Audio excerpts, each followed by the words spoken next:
မင်္ဂလာပါတသားမီမီတို့ရေဒီနေ့ဆရာမတို့မြန်မာပြည်အခရာ33လုံးကိုတူတူဆိုကြရအောင်နော်ကာကြီးကနေအားအထိတူတူလိုက်ဆိုကြည့်ကြရအောင်နော်ကာကြီးခါခွေဂငယ်ကာကြီးငါ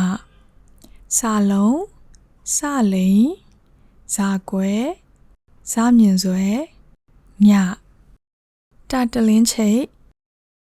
ထဝင်ပဲဓာရင်ကောက်ဓာရင်မှုတ်နာကြီးတာဝင်းဘူးထဆင်ထူဓာတွေဓာအောက်ချိုက်နာငယ်ပါစောက်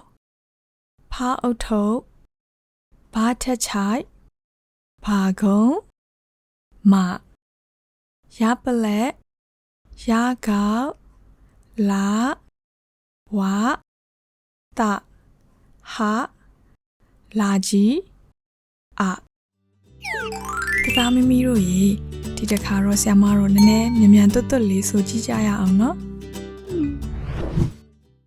ကာကြီးခါခွေဂငယ်ကာကြီးငါစာလုံးစလိန်ဇာကွယ်ဇာမြင်စွဲညတတလင်းချိတ်ထဝင်ပဲဓာရင်ကောက်ဓာရင်မှုတ်နာကြီးတာဝင်းပူထဆင်ထူဓာတွေဓာအောက်ချိုင်နာငယ်ပါစောက်ဖောက်ထုတ်ဘာတချိုင်ဘာကုံမရပလက်ရကောက်လာဝတာဟာလာကြီးအဟုတ်ပြီဒီတစ်ခါတော့ဆရာမတို့အမြန်ဆုံးတူတူဆိုကြမယ်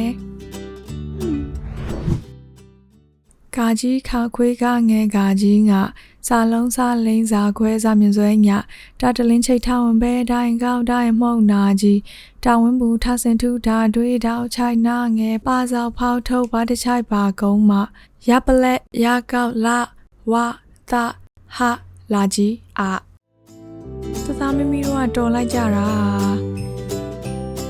ကဲဒီနေ့ဆရာမတို့တင်တာကမြန်မာပြည်အခရာ33လုံးတော့မှတ်ထားရမယ်နော်အဲ့ဒါလေးကိုနေ့တိုင်းတသားမီမီတို့ဆိုရမယ်နော်သင်ခန်းစာလေးကတော့ဒီလောက်ပါပဲကွယ်အားလုံးကျန်းမာရှင်လန်းပါစေ